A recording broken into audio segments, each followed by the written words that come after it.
Hello everyone, সবাই কেমন আছেন? আশা করি সবাই ভালো আছেন। আজ হচ্ছে আন্টি বাড়িতে চলে গেলাম। তো আন্টি বাড়িতে হচ্ছে কীর্তন চলছে। আজকে হচ্ছে কীর্তনের দ্বিতীয় দিন। তো গিয়ে কিছুক্ষণ কীর্তন শ্রবণ করলাম।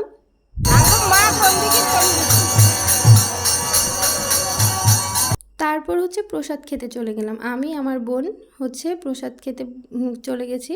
তো আজকে হচ্ছে অনেক ভক্ত হয়েছে, তো প্রসাদও অনেক সুস্বাদু ছিল। আজকে হচ্ছে দুপুরবেলা আন্টিরা হচ্ছে বৈষ্ণব সেবা দিয়েছে, তো অনেক আইটেম ছিল। প্রথমে ছিল পোলাও, তারপর ছিল বেগুনি, তারপর ছিল অন্ন, তারপর ভর্তা, তারপর একটা শুক্তা ছিল করলার, আর ছিল ডাল, তারপর ছিল আলু, শেষে ছিল পায়েস। তো এই তো প্রসাদ টসাদ সেবা করে তারপর হচ্ছে কিছুক্ষণ ঘোরাঘুরি করে তারপর হচ্ছে আমরা বাড়ি চলে আসছিলাম। ওর মাম তো হচ্ছে ওকে আসতেই দিবে না। তো যাই হোক, তারপর হচ্ছে সন্ধ্যায় আমরা বাড়ি চলে আসলাম।